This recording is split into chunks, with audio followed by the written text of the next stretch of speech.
You're out in the meadow and you see an ant climbing up a blade of grass.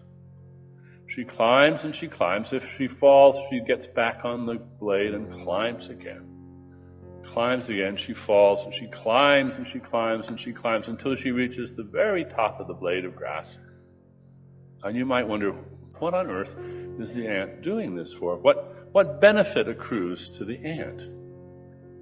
Is she looking for food? Is she looking for a mate? Is she lost? Is she trying to get home?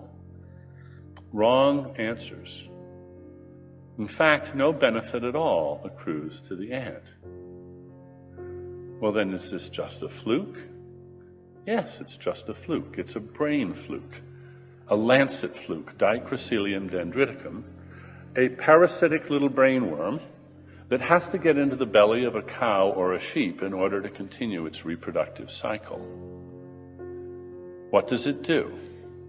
It commandeers a passing ant, climbs into the ant's brain, and drives it like an all-terrain vehicle up the blade of grass to a position where it is more likely to be eaten by a cow or a sheep. Host manipulation by parasites. Here's another one, sort of fascinating, very similar actually. Toxoplasma gondii is a parasite that infects mice. And in order to continue its life cycle, it has to get, in order to reproduce, it has to get into the belly of a cat. Well, now, what would you do if you were in a mouse and you wanted to get into a cat? You would turn the mouse into Mighty Mouse. Make the mouse bold, fearless, so it runs out in the open. That's what mice do when they are infested with Toxoplasma gondii. They're more likely that way to be eaten by a cat. What we have in these cases, we have a hijacker, the parasite that infects the brain and induces suicidal behavior on behalf of a cause other than one's own genetic fitness. Gosh, that's scary. Does anything like that ever happen to us? Yeah. Well, I want to remind you that the Arabic word Islam means submission. It means surrender of self-interest to the will of Allah. But Islam is not alone. In Christianity, we have the same theme. No other species, only us. We're the ones that can live for an idea, that can die for an idea. It's ideas, not worms, that hijack our brains. These are ideas that can copy themselves, that can make us copy them. Not only rehearsing them in our own brains over and over, but spreading them to our friends and our neighbors and our family, and populating the world with many copies of these ideas. And it comes back to the point we made earlier about ideas not having human rights, because I think people think when we criticize religion, we're criticizing people who are religious, which couldn't be further from the truth, because we think they're victims too. Absolutely. I mean, the word Islamophobia is all about that. People think that if you criticize Islam, you're criticizing Muslims. Quite the contrary, they're the primary victims of Islam. I think one can tell a very great deal about a person or an institution or a society according as to whether it is believed that we, the species, or we, or ourselves as individuals, are present here because of the laws of biology, in particular the laws of evolution by random mutation and natural selection, or whether we're here because of a divine plan. A great deal hinges upon whether or not you subscribe to one or other of those Weltanschauung or worldview. And the subtitle of my book on this subject, which is called God is Not Great, is How Religion Poisons Everything. And sometimes I get taken up on that. People think that I must have said it or put it like that just to get an arresting subtitle as a sort of sales tactic or so forth. They say, what do you mean, really everything? Italian food, tantric sex, chess, what you will. And I say, as a matter of fact, yes, I do mean everything, because I think that the cult of faith and the instinct to worship and to prostrate ourselves, to practice religion, or have it practiced upon us, in other words, is poisonous of everything, because it attacks us in our deepest and most intimate and essential integrity. It says to us, in effect, that we don't have free will, that we don't have the right to decide for ourselves on what is right. We can't tell a right action. People say to me, not realizing how insulting the question is, how would you have morals if it wasn't for God? How would you know? I pause here just to say, and I think on the campus of a university named for Roger Williams, it'll be readily intelligible why I think that's insulting. One of the reasons, I think, is this. If I'm hearing this from one of the practitioners of organized religion, I'm not going to grant them the assumption that they so readily make in their own favor that they already know, by being Christian or Muslim or Jewish, more about morality than I do. I mean, shouldn't it be that those who practice organized religion should begin by making a few apologies for themselves on this score? How dare they say that I'm on their turf when we're talking about ethics and morality?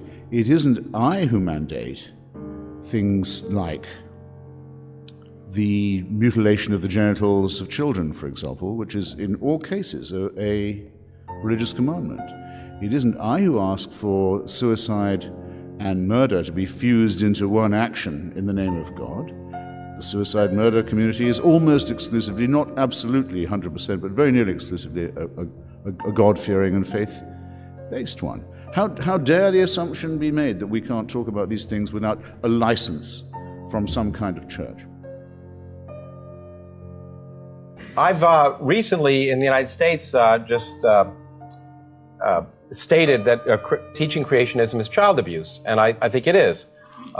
Namely, if you withhold knowledge or you do anything to children that puts them at a competitive disadvantage as adults, it's child abuse. It's mild forms of child abuse, but it's like withholding medicine, withholding knowledge that later on will cause kids to become less competitive because evolution is the basis of modern biology, and teaching things that are basically lies, even if they're well-intentioned, is child abuse. I mean, it's not that people are doing this to be evil, but they're hurting their children, especially, of course, telling kids they're going to go to hell. That's definitely child abuse. It is inappropriate, and teachers not only should not be doing this, but in fact, if they are, they should be removed, in my opinion, because the purpose of education, as I've often said, is not to validate ignorance, but to overcome it. To ask yourself common sense. If you were a divine being, say you had an ant colony that you made in your house, would you be offended if those ants didn't pay homage to you 5 times a day? And if they didn't look up to you or didn't recognize your existence, would you destroy them? No, I mean, it just seems so petty. So why should we believe in a hateful, unmerciful, petty, sadomasochistic, homophobic, sexist God? It's just irrational. It's not sensible. There's nothing. And the point is, I don't want to single out Islam here. And I know I'm offending some people, but the same is true for the God of Moses. If you really believe that the scriptures were literally true, the morals in that book are reprehensible. Faith is really just believing in something for which you have neither rational arguments nor good evidence. William Clifford, who wrote a very nice essay about faith, using as an analogy a ship owner who was about to send to sea a ship full of immigrants. This ship owner that Clifford imagines is uncertain whether his ship is seaworthy enough to make the long voyage to bring the immigrants to the new land. But he thinks about it and he says, well, look, after all, there's a divine providence. And how could a divine providence allow these good people who are going to establish their futures, men, women, and children even, who are, at least the children, innocent of any sin, how could he allow them to drown on the way to the new world? So I will have faith in God, and I won't bother to inspect the ship to see whether it's seaworthy, because I have faith that it will reach Australia. Well, of course, as I say, we know that some ships did not, and we would fault this ship owner and say, you can't just have faith in that way. You need to check the evidence. You need to look at it. The ship owner's faith would have put lives at risk, and unfortunately, in the real world today, faith also puts lives at risk. In fact, the refusal of the Roman Catholic Church to tolerate the use of condoms, even in regions of sub-Saharan Africa where the risk of contracting HIV/AIDS is extremely high, has undoubtedly not merely put lives at risk, but cost perhaps millions of innocent human lives. We pay a high price for the religious faith of some religious leaders. Religion is not provided to us by revelation.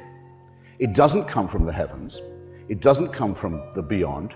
It doesn't come from the divine. It's man-made. And it shows. It shows very well that religion is created, invented, imposed by a species half a chromosome away from the chimpanzee. It shows, doesn't it?